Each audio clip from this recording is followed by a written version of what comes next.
कहते हैं जब प्रोफेशनल लाइफ रंग लाती है तो पर्सनल लाइफ थोड़ी फीकी पड़ जाती है।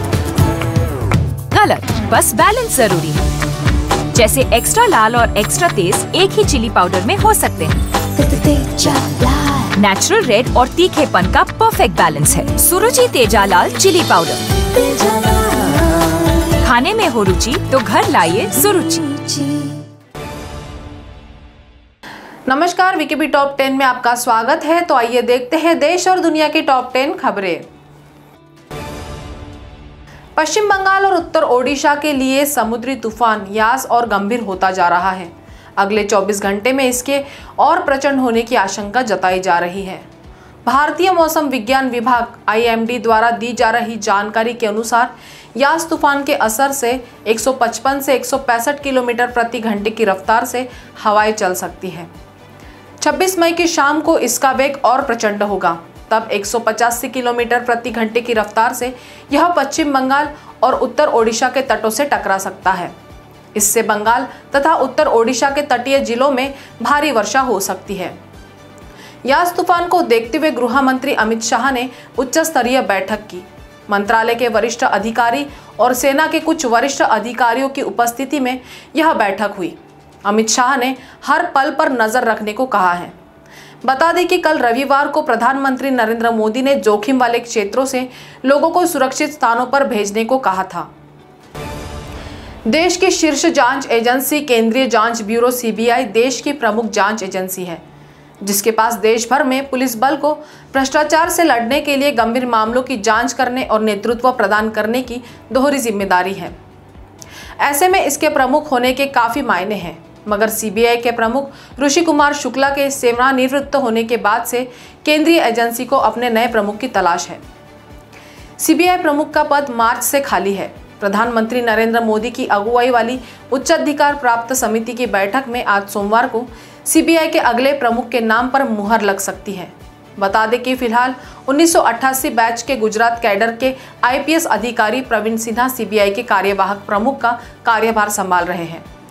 CBI के डिप्टी चीफ राकेश अस्थाना के साथ हुए विवाद के बाद CBI के निदेशक आलोक वर्मा को हटा दिया गया था। इसके बाद ऋषि कुमार शुक्ला को CBI का निदेशक बनाया गया था।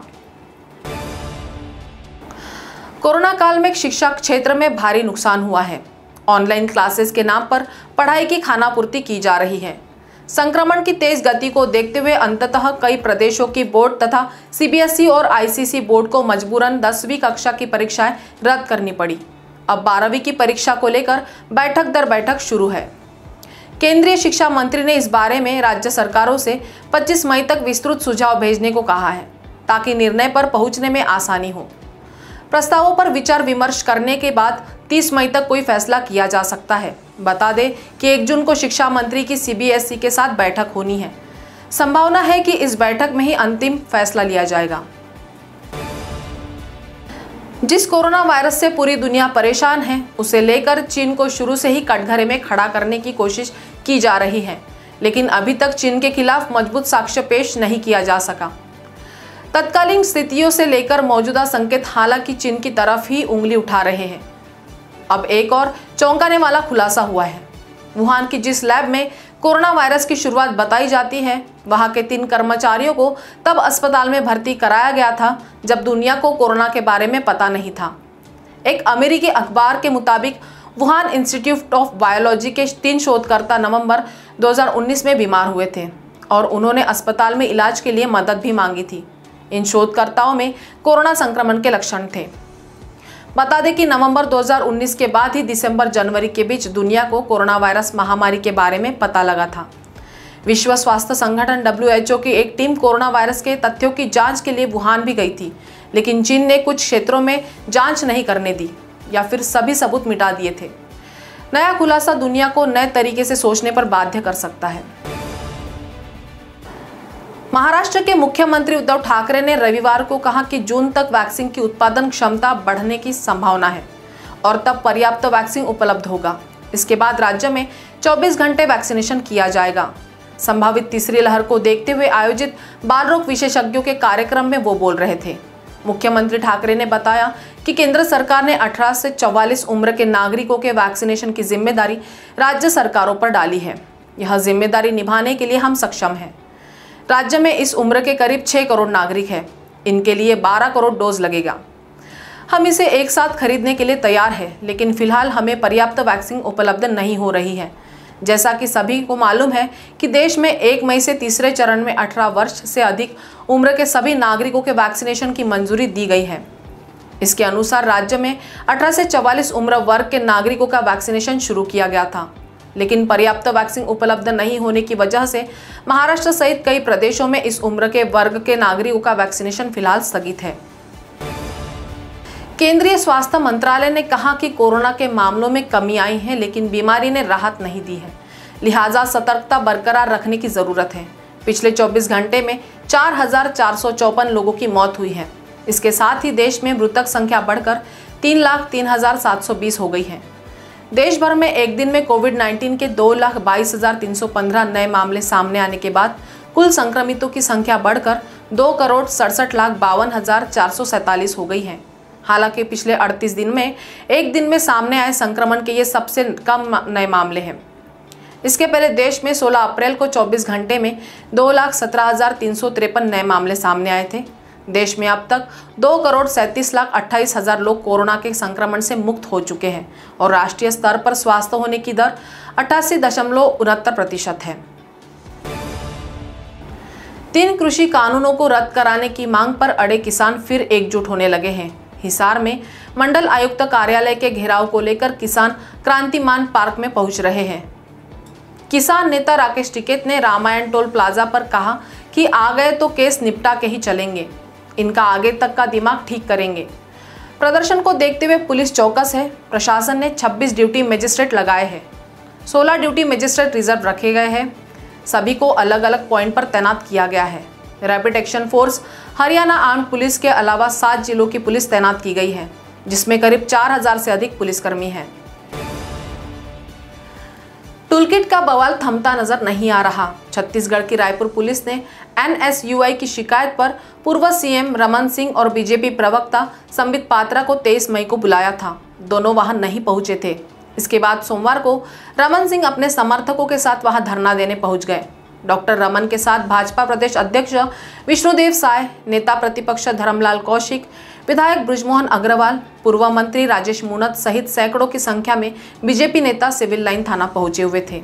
बता दें कि टूलकिट मामले में NSUI के प्रदेश अध्यक्ष आकाश शर्मा की शिकायत पर सिविल लाइन थाना पुलिस ने पूर्व मुख्यमंत्री डॉक्टर रमन सिंह सहित भाजपा के राष्ट्रीय प्रवक्ता संबित पात्रा के खिलाफ गैर जमानतीय धाराओं में अपराध दर्ज किया था।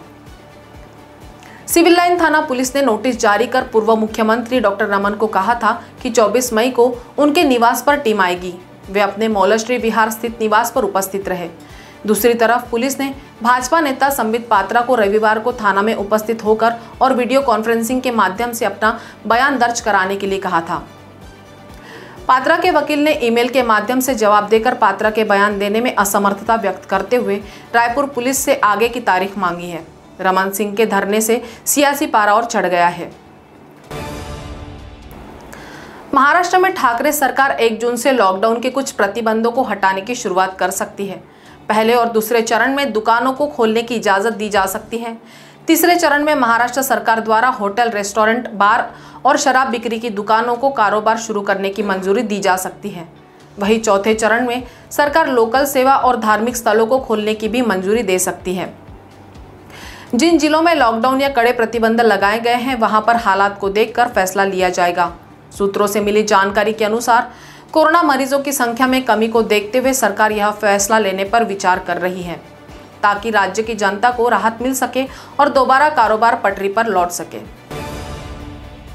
1 साल के बाद फिर टिड्डियों के दल ने पाकिस्तान से देश में धावा बोला है।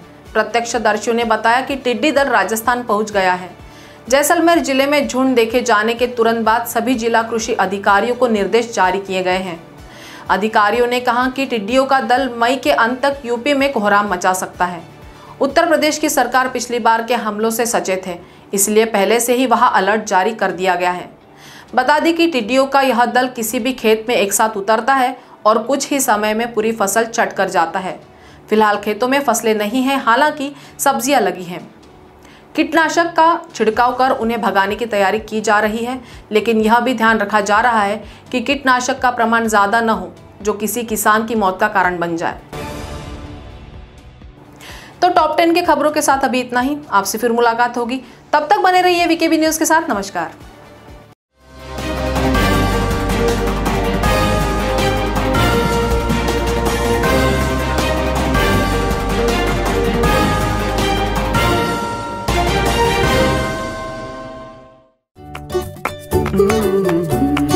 कहते हैं जब प्रोफेशनल लाइफ रंग लाती है तो पर्सनल लाइफ थोड़ी फीकी पड़ जाती है। गलत, बस बैलेंस जरूरी है। जैसे एक्स्ट्रा लाल और एक्स्ट्रा तेज एक ही चिली पाउडर में हो सकते हैं। नेचुरल रेड और तीखेपन का परफेक्ट बैलेंस है सुरुचि तेजा लाल चिली पाउडर। खाने में हो रुचि तो घर लाइए सुरुचि।